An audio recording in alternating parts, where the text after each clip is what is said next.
Eu quero, nesta noite, falar desse tema, o perigo da negligência. Nós vamos usar como base da sequência as mensagens que nós estamos fazendo do livro de Hebreus. Então, Hebreus capítulo 2, de 1 a 4, nós vamos falar do perigo da negligência. Só dando uma recapitulada, não tenho pretensão nenhuma de chegar no final desse estudo e revelar para vocês quem escreveu Hebreus, porque nós não sabemos quem escreveu Hebreus. Mas o interessante é que os irmãos que receberam a carta sabiam muito bem quem era o escritor. Era uma pessoa poderosa em palavras, uma pessoa que conhecia muito bem o Velho Testamento, conhecia muito bem a lei, conhecia muito bem Jesus Cristo, conhecia muito bem aqueles irmãos para quem eles estavam escrevendo a carta, que eram os hebreus. E aqueles irmãos estavam passando por muitas perseguições. Quem eram aqueles irmãos? Eram judeus que haviam sido convertidos ao cristianismo. E por isso eles eram perseguidos ferozmente. Nós não temos noção, na nossa época, hoje, o que é uma perseguição. Nós não sabemos o que é isso. Quem foi assistir o filme de Paulo, está passando aí, tem uma noção mais ou menos do que é, mas é muito pouco. As perseguições que eles sofriam era no sentido de que eles perdiam as suas casas, perdiam os seus empregos, muitas vezes eles eram mortos, eles eram arrastados para as praças. Paulo dá uma noção de o que ele fazia antes do Senhor ter convertido. Arrastava as pessoas para as praças e faziam as pessoas até blasfemar de Jesus Cristo. Estas eram as perseguições. Eu estudando o livro Hebreus, eu digo, Senhor, será que se nós passássemos por uma tribulação como essa, quantos de nós permaneceríamos crentes? Quantos de nós, Senhor, ficaríamos firmes, que nem estava aquele hino que nós ficamos, é o Senhor que nos capacita, amém. Mas quantos de nós, se levássemos só 2 chibatadas, continuaríamos glorificando o nome do Senhor? Eu não sei vocês, quem foi assistir, mas eu falei para minha esposa, o livro de Paulo é um livro para você assistir com lenços, porque você sai de lá chorando.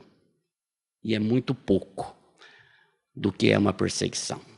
Vamos ao texto. Hebreus 2, de 1 a 4, diz assim: por esta razão, importa que nos apeguemos com mais firmeza às verdades ouvidas, para que delas jamais nos desviemos. Se, pois, se tornou firme a palavra falada por meio de anjos, de toda transgressão ou desobediência recebeu, e de toda transgressão ou desobediência recebeu justo castigo, como escaparemos nós se negligenciarmos tão grande salvação? A qual, tendo sido anunciada inicialmente pelo Senhor, foi-nos depois confirmada pelos que a ouviram, dando Deus testemunho juntamente com eles, por sinais, prodígios e vários milagres, e por distribuições do Espírito Santo, segundo a sua vontade. Que texto interessante. Hebreus, capítulo 1, capítulo 2, o autor, se eu aqui em algum momento falar Paulo, os irmãos me perdoem, tá? Porque tem muita gente que acha que foi Paulo. Mas o autor aos Hebreus, capítulo 1 e capítulo 2, ele se detém em explicar e convencer aqueles irmãos de que Jesus Cristo é maior que os anjos. O 1 e o 2 é praticamente essa defesa de que Jesus Cristo é superior aos anjos. No decorrer do livro, nós vamos ver que eles dizem que Jesus é maior que Moisés, maior que Abraão, maior que Melquisedeque, maior que o sacerdócio levítico, ou seja, Jesus é superior a tudo e a todos. Mas no capítulo 1 e 2, ele se detém em explicar e convencer de que Jesus é maior do que os anjos, é superior aos anjos. E ele começa assim: por esta razão, importa que nos apeguemos com mais firmeza às verdades ouvidas, para que delas jamais nos desviemos. Por qual razão? Que razão é esta? É tudo o que ele falou no primeiro capítulo, ou seja, que Jesus é a expressão exata de Deus, que Jesus é superior aos anjos, e principalmente o que ele fala no capítulo 14, no versículo 14 do primeiro capítulo, que ele diz assim, a respeito dos anjos: não são todos eles espíritos ministradores que estão a serviço do Senhor para aqueles que hão de herdar a terra? Ele faz uma pergunta que parece que é óbvia a resposta, ou seja, será que vocês não sabem disso? Isso não está claro? Isso não é sabedor de vocês? Que os anjos, eles são espíritos ministradores a serviço de Deus para aqueles que hão de herdar a terra? Ou seja, os anjos não são para ser adorados, os anjos não são para ser servidos, os anjos, eles servem a Deus. Até alguém disse assim: por que a gente não vê anjo? Antigamente tinha algumas igrejas, né, que colocava até uma cadeira do lado do púlpito e dizia: o anjo está sentado aqui, tem um anjo tocando bateria, ia por vai. Mas por que a gente não vê o anjo? Justamente para evitar a idolatria. Justamente por isso. Porque se você, eu já falei isso aqui no outro estudo, o próprio apóstolo João se confundiu. Lá no livro de Apocalipse, quando ele viu um anjo, ele se prostrou diante do anjo. O anjo levantou e diz: adora a Deus, porque eu sou anjo. Você imagina se parecesse um anjo aqui, que a Bíblia diz que são maiores em poder e força. Todos nós não. Talvez as pessoas se prostrassem diante dele, adorando o anjo. Então talvez seja esse um dos motivos que às vezes nós não vemos. Mas no Velho Testamento, a presença do anjo era frequente. Anjo apareceu para Abraão, para Daniel, para João Batista, para Ezequiel. Anjos apareceu no nascimento de João Batista. Anjos apareceram no nascimento de Jesus Cristo. Quer dizer, muitos anjos, para Gideão, muitos anjos apareceram no Velho Testamento. Por isso que a figura de anjo era uma figura muito respeitada. E o autor aos Hebreus estava escrevendo justamente para isso. Olha, cuidado, anjo não é para ser adorado.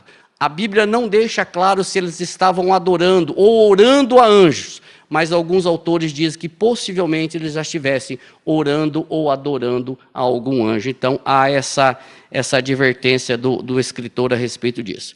Vamos lá. Se apegar com firmeza, como ele diz ali, com mais firmeza. Qual é a referência disso? Queridos, imagina você em alto mar, afogado, olhando para todos os lados, não vê nada, só vê água, e as forças estão acabando, os seus bracinhos já estão cansados, você não vê mais absolutamente nada, vou morrer. De repente você vê uma boia, ou um tronco, algo boiando. Qual que é a tua reação? Você se agarra naquilo com uma firmeza tão grande, você não solta nunca mais. Por isso que os especialistas em salvamento dizem que quando você vai salvar uma pessoa, você tem que tomar cuidado como você pega ela. Porque se ela estiver se afogando, ela gruda em você de uma tanta força que morre os dois afogados. A ideia é mais ou menos essa. Se apega com firmeza às palavras ouvidas ou às verdades ouvidas. Tiago, no primeiro capítulo, ele fala alguma coisa semelhante a isso. Ele diz assim, acolhei com mansidão a palavra em vós implantada. Acolhe com mansidão a palavra em vós implantada, a qual é poderosa para salvar as vossas almas. Recebam com mansidão essa palavra que foi pregada para vocês. É a mesma história aqui. Importa que nos apeguemos com mais firmeza às verdades ouvidas. E esta salvação não é por outra pessoa, a não ser por Jesus Cristo. Só Ele pode nos salvar. Só Ele pode salvar você. Se você ouviu que existe outra forma de ser salvo, eu falo categoricamente que é mentira. Não há uma outra forma de ser salvo, só através de Jesus Cristo. Ele é o Filho exaltado, ele é o Filho ungido. Por isso, torna-se infinitamente mais importante dar atenção à revelação de Deus. A revelação. Onde que está a revelação de Deus? Está aqui. Nós falamos no primeiro estudo que outrora, no Velho Testamento, antigamente, o Senhor falou de várias maneiras, de várias formas aos pais. Hoje, nesses últimos dias, ele nos falou pelo Filho, a quem constituiu o herdeiro de todas as coisas. Ou seja, nós já falamos aqui algumas vezes, não há novas revelações. Toda a revelação que o Senhor tinha que nos dar está aqui.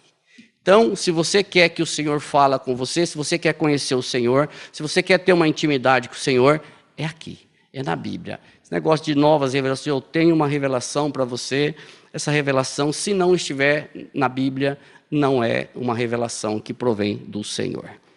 Por esta razão, importa que nos apeguemos com mais firmeza às verdades ouvidas. Irmãos, que verdades ouvidas são estas?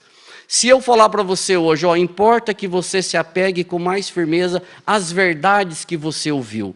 Você saberia me dizer que verdades são estas? Que verdades ouvidas são essas? É justamente aquilo que está na lei. Nós não podemos esquecer que esses irmãos, eles não tinham o Velho Testamento escrito como nós temos. Eles tinham a lei, eles tinham o Pentateuco, os 5 primeiros livros da Bíblia. Eles tinham os Salmos, eles tinham os profetas. Estas eram as verdades que eles tinham ouvido. Quando Jesus chega uma certa vez aos fariseus e diz assim, vocês examinam as Escrituras, porque vocês julgam ter nela a vida eterna, só que vocês não querem vir a mim. Eles examinavam as Escrituras, e o autor aos Hebreus diz justamente isso, nos apeguemos com mais firmeza às verdades ouvidas, todas as verdades que foram pregadas, e o que está escrito aqui no final, que iniciou por Jesus Cristo e depois vieram através dos apóstolos. E Hebreus 1, 12, 2, ele nos dá um norte para isso. O que diz Hebreus 12, 2? Ele diz assim, olhando firmemente para o autor e consumador da fé. Ou seja, para nós que somos cristãos, para nós que cremos, há um norte, irmãos, há um porto seguro, há um local para nós olharmos, há um refúgio para nós.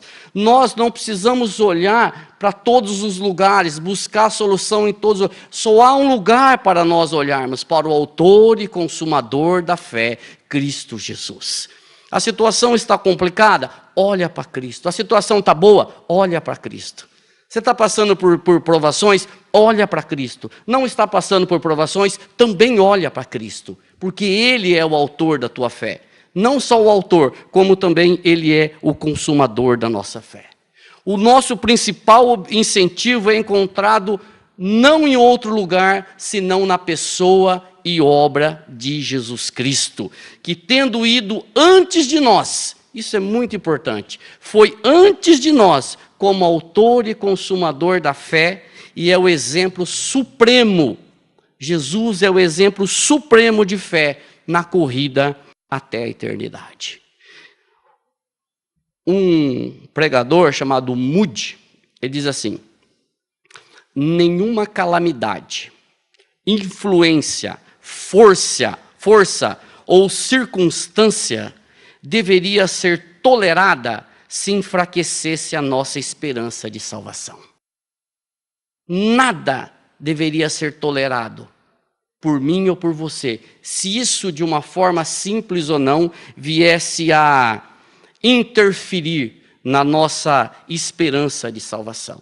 E tem mais uma situação que diz assim, nenhum aspecto, presta atenção nessa frase que eu achei fantástico, nenhum aspecto da ordem criada, nem nenhum acontecimento ou ser que faça parte dela, incluindo nós mesmos, pode por fim ou desfazer o nosso prazer no amor ativo de Deus por nós em Cristo Jesus.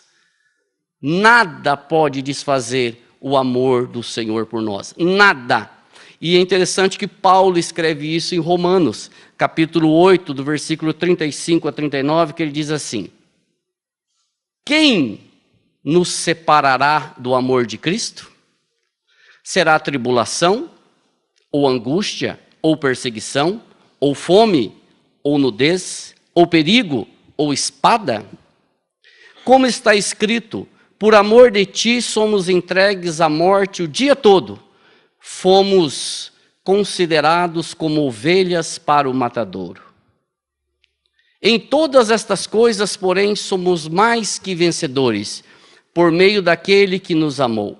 Porque eu estou bem certo de que nem a morte, nem a vida, nem os anjos, nem os principados, nem as coisas do presente, nem do porvir, nem os poderes, nem a altura, nem a profundidade, nem qualquer outra criatura poderá separar-nos do amor de Deus que está em Cristo Jesus, nosso Senhor. Irmãos, que maravilha! Coisa fantástica você ler um texto desse da palavra. Nada pode nos separar do amor do Senhor. Nem você mesmo. Nem você mesmo pode separar do amor de Deus que está em Cristo Jesus. Agora, o interessante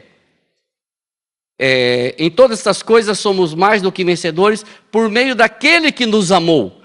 Irmãos, foi Ele que nos amou, o amor dele em mim, por mim em Cristo Jesus. Foi Ele que me atraiu, foi Ele que me reconciliou, foi Ele que me converteu.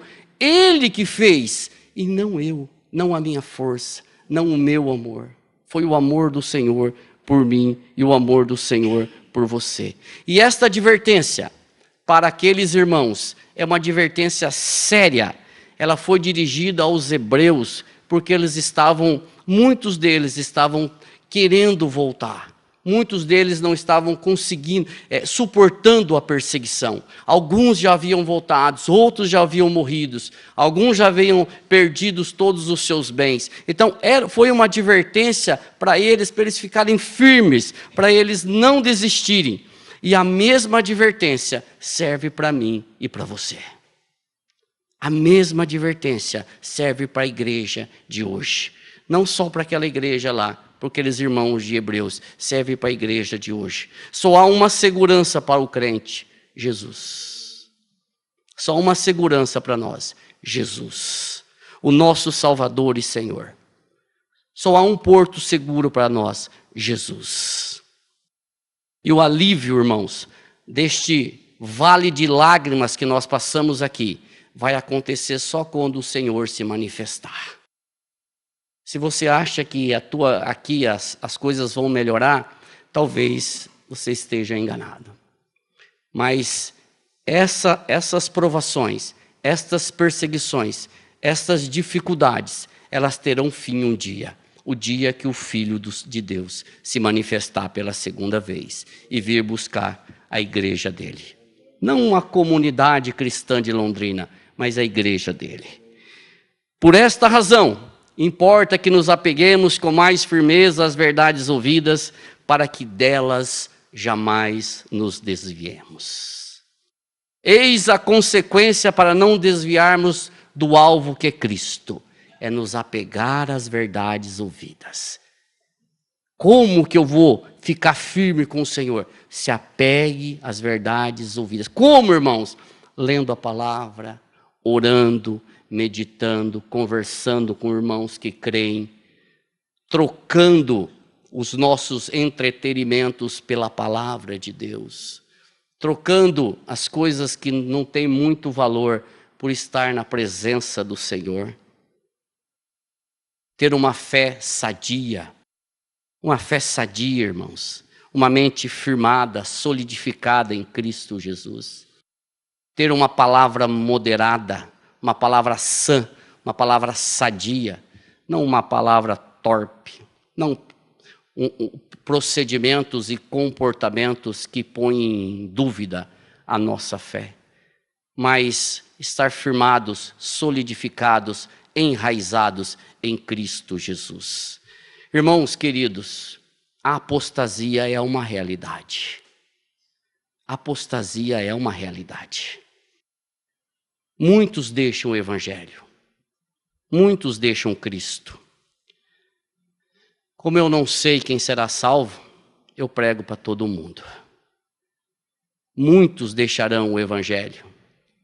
Eu não estou aqui contrariando o entendimento da fé reformada, nem estou contrariando predestinação e eleição. Eu estou dizendo que nós precisamos ficar firmes no Senhor Jesus, porque a apostasia é uma realidade e muito séria, muito séria. Paulo, escrevendo aos Gálatas, no capítulo 4, versículo 8, ele diz assim, 8 e 9. Mas quando não conhecias a Deus, servias aos que por natureza não eram deuses. Mas agora, conhecendo a Deus, ou antes, sendo conhecidos por Deus, como tornais outra vez a esses rudimentos fracos e pobres, aos quais de novo quereis servir? Irmãos, é a mesma situação, aqueles irmãos que Paulo escreve aos Gálatas ou à Galácia, eles estavam querendo voltar à lei, à prática da lei. E Paulo escreve justamente, Jorge, se você experimentou o bom, por que você quer voltar para o ruim? Por que você quer voltar para o pior? Se você conheceu a Cristo Jesus, por que você quer voltar para a lei? Fica firme. Você que antes não conhecia a Deus verdadeiro, servia a deuses falsos, agora que você conhece o Deus verdadeiro, você quer voltar para a lama?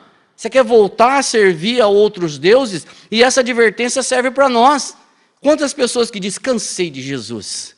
Ah, é? Você cansou de Jesus? Você vai fazer o quê agora? Já vai voltar para o mundão? Então vai. Na realidade, você nunca conheceu Jesus, né? E aí? E aí? Essa é uma realidade de hoje em dia.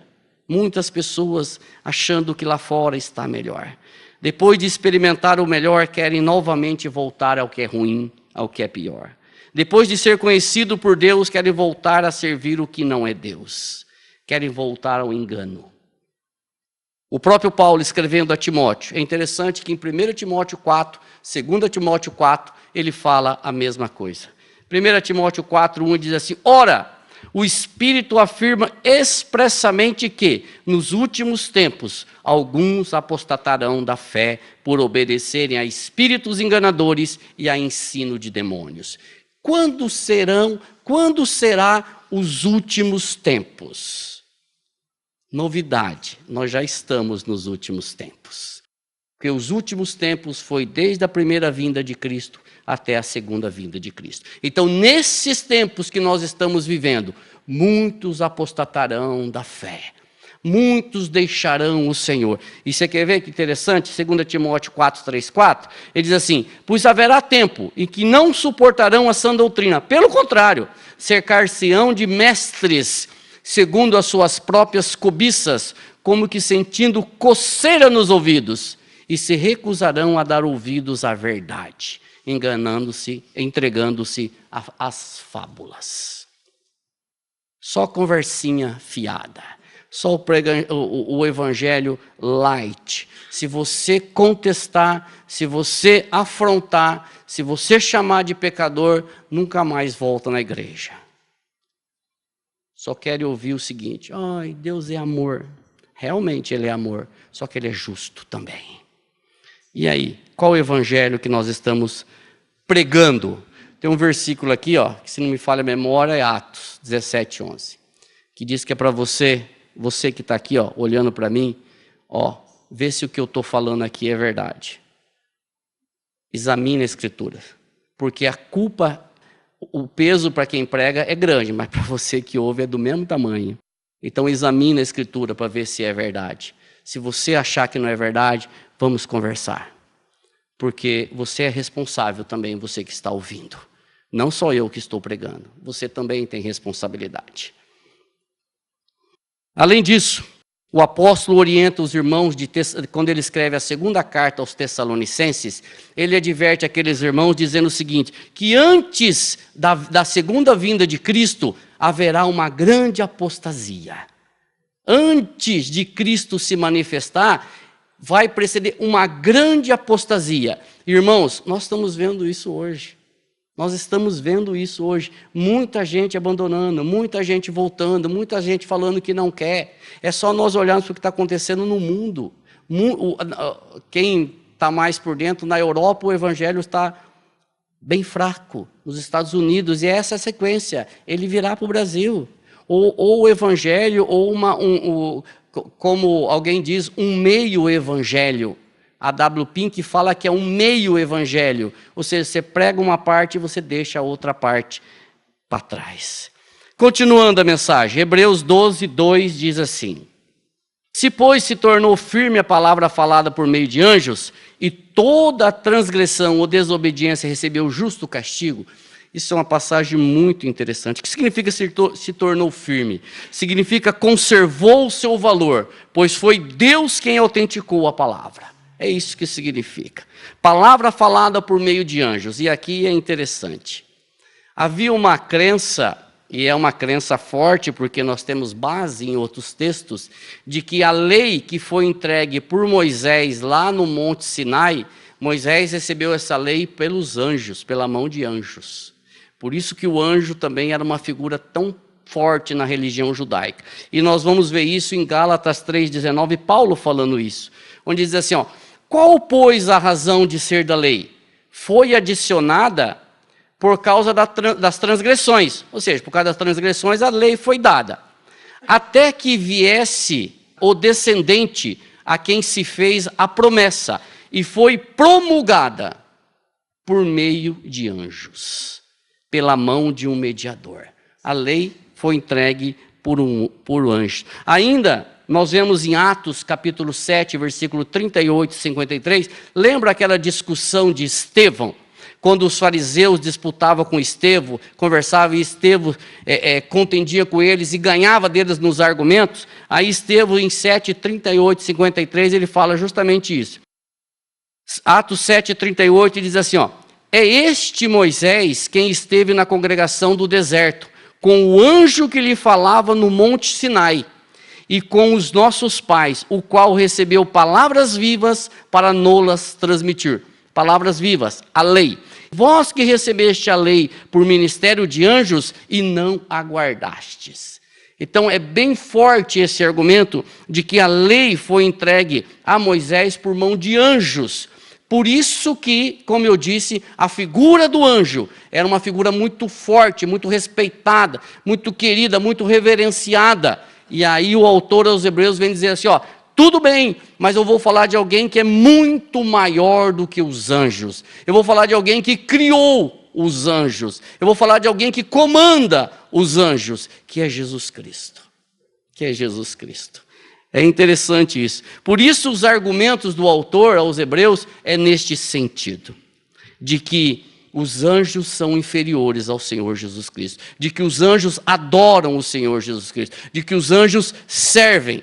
Lembra da provação de Jesus Cristo lá no deserto, a tentação de Jesus? A última tentação, se não me falha a memória, quando o diabo falou assim, joga-se daqui para baixo, porque está escrito que os anjos o servem. Os anjos o servem. Quando o nascimento de Jesus Cristo, um anjo apareceu falando para os pastores que havia nascido naquele dia em Belém, o Salvador. E aí aparece mais milhares de anjos louvando ao Senhor. Então havia realmente um respeito e uma consideração muito grande para os anjos. Hebreus 2, 3, 4, ele diz assim, como escaparemos nós? E aqui ele vai pegar pesado.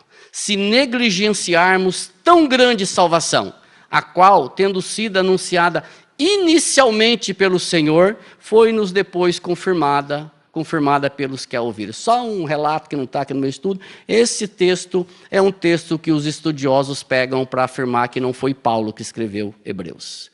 Porque Paulo recebeu o evangelho diretamente de Jesus Cristo, e esse escritor está dizendo que recebeu pelos apóstolos. Então é alguém que conhecia os apóstolos, mas é só uma passagem, só falar aqui, não podia deixar de passar isso, mas por isso que os escritores dizem que, baseado nesse texto, não foi Paulo que escreveu Hebreus. Mas isso a gente vai ter certeza o dia que a gente chegar lá e perguntar, Paulão, foi você ou não foi, filho? Decide aí esse enigma aí, que o negócio ficou estreito lá na terra. A respeito desse texto, Calvino diz assim, se a lei, olha que interessante, que fora transmitido pelo ministério de anjos, não podia ser recebida com desdém, e a transgressão da mesma era vital com severíssimos castigos, e é verdade, cumpria, morria. O que será, pergunta ele, daqueles que desprezam o Evangelho? Cujo autor é o Filho de Deus e cuja confirmação foi através de muitos e variados milagres? Eis a suma da questão. Quão mais elevada é a dignidade de Cristo da dignidade dos anjos. Por isso se deve prestar muito mais reverência ao Evangelho do que à lei. Como escaparemos nós? Como escaparemos nós? Se a lei que foi dada pelos anjos, ela tinha que ser recebida com rigor. Se nós que recebemos o Evangelho por meio de Jesus Cristo, negligenciarmos este Evangelho, o que será de você? O que será de mim? Qual é o papel da lei? Nos levar a Cristo, não é isso? Ela foi dada por causa do quê? Das nossas transgressões. Para que serve a lei? Para mostrar para mim, para você, que eu não consigo cumpri-la? E apontar para Cristo, o único que cumpriu a lei? A Bíblia diz que pelas obras da lei ninguém será justificado. Então para que serviu a lei? Como aio, como educador, como condutor, para nos conduzir a Cristo. Agora, se essa lei tinha que ser seguida rigorosamente, quanto mais o Evangelho.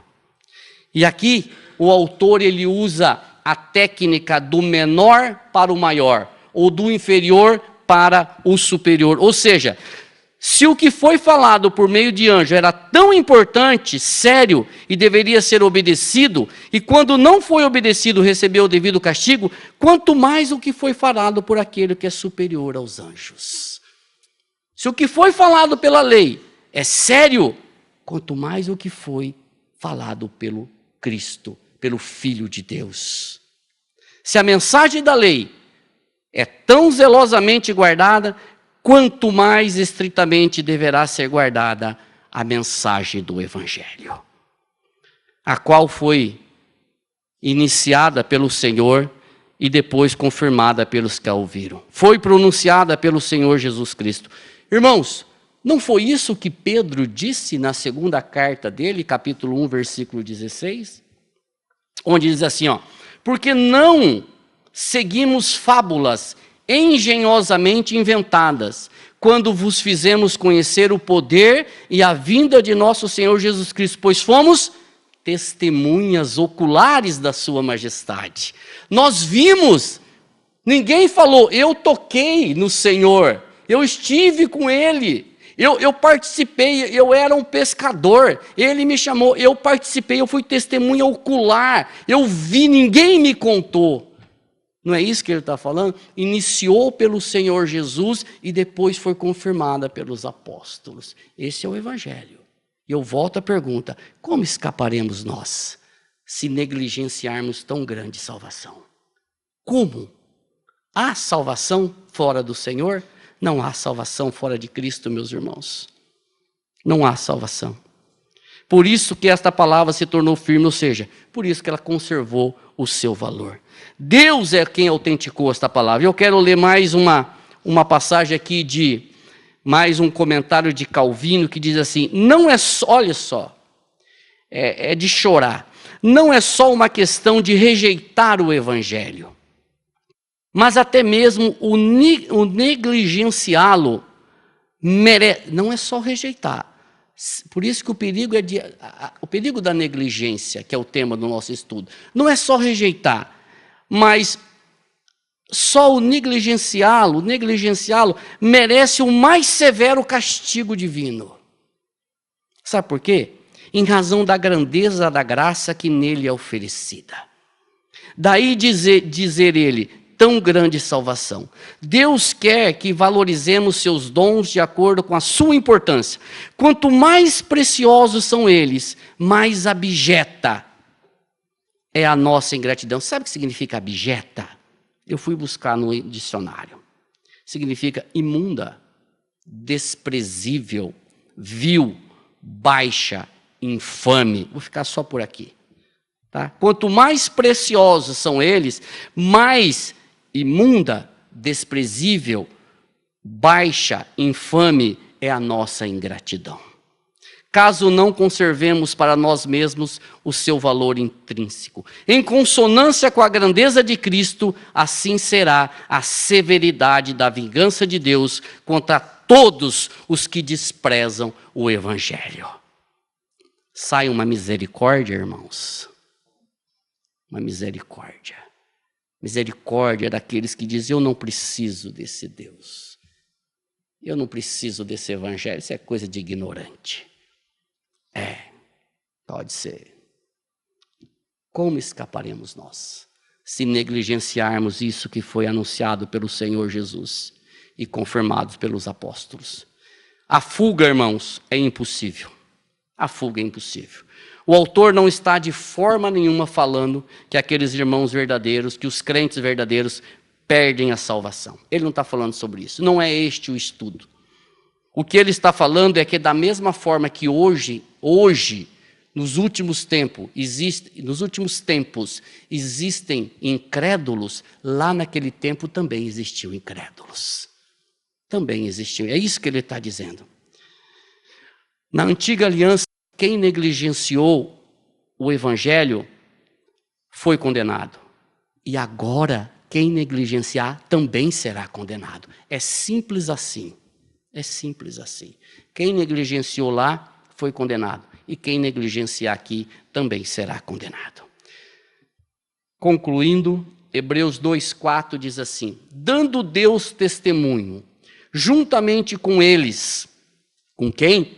Com os discípulos, com os apóstolos, com todos que pregaram o Evangelho, por sinais, prodígios e vários milagres, e por distribuições do Espírito Santo, segundo a sua vontade. Ou seja, o Espírito Santo distribui o que ele quer para quem ele quer.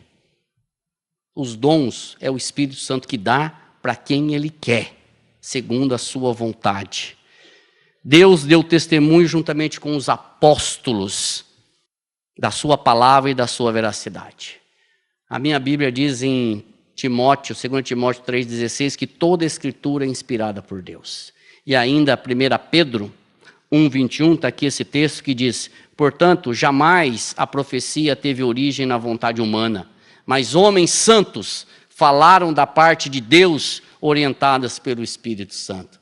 Onde que iniciou o Evangelho, irmãos? No Senhor Jesus. Quem que capacitou homens a escrever a Bíblia? O Espírito Santo. Quem foram as testemunhas oculares? Os apóstolos.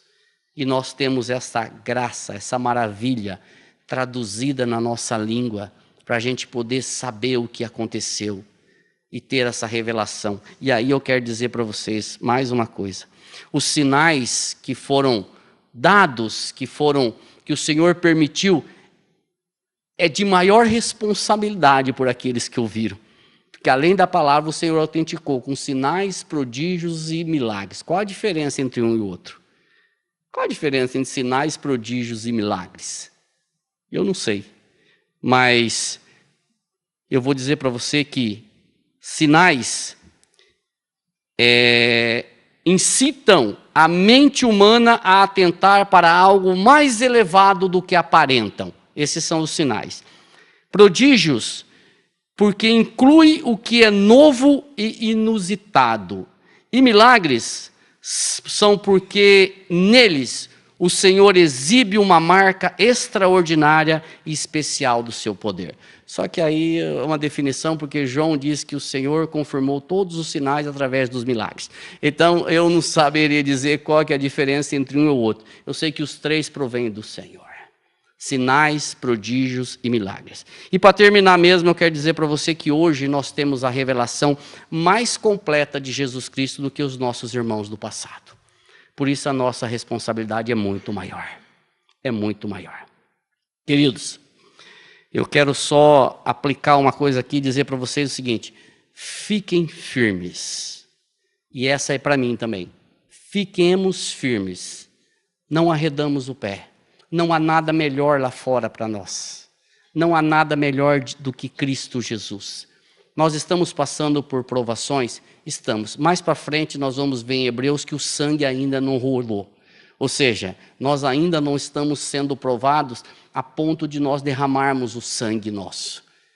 Então, tem muita coisa aí pela frente. Queridos, fiquem firmes.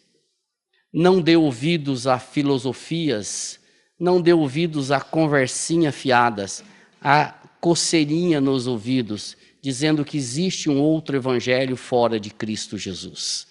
Não existe isso. Só há um porto seguro para o crente, só há uma visão para o crente, só uma visão para o homem, não para o crente, para a humanidade. É Cristo Jesus. É Ele, irmãos. É Ele que nos deu o evangelho. É Ele que proporcionou para que nós pudéssemos hoje dizer: Senhor, eu fui... Irmãos, a gente conversa lá de quinta-feira e é interessante nas casas. Você já parou para pensar? Eu falei para o meu irmão Valério lá, falei: Valério, há 3 anos, mais ou menos, você só tinha inclinação para as coisas erradas, meu irmão. E hoje você está aqui com um desejo de buscar o Senhor. Quem fez isso em você? Irmãos, pensa isso. Quem era você antes de conhecer o Senhor? Nós só fazíamos as coisas. Quando você olha para Efésios, capítulo 1, de 1 a 4, ali, faça, por favor, leia isso lá na sua casa com mais tempo. Efésios 1, de 1 a 4. Aí você vê quem era você. Quem era você? Mas para você não se assustar, aí você lê de 4 para frente até o 10. Aí você vê o que o Senhor Jesus fez por nós. Que Ele nos abençoe, cada um de nós. A notícia que eu tenho para vocês é que o Senhor, nesta semana, ajude a cada um de vocês a ficar firme, a ler a Bíblia, a orar, a conversar com os irmãos, a pregar o Evangelho, a testemunhar o Evangelho, a testemunhar de Cristo, mesmo no trânsito, no emprego de vocês, aonde vocês estiverem. Fiquem firmes, não abandone o Senhor, não voltem atrás. Não existe nada melhor do que o Senhor Jesus Cristo. Amém? Deus abençoe.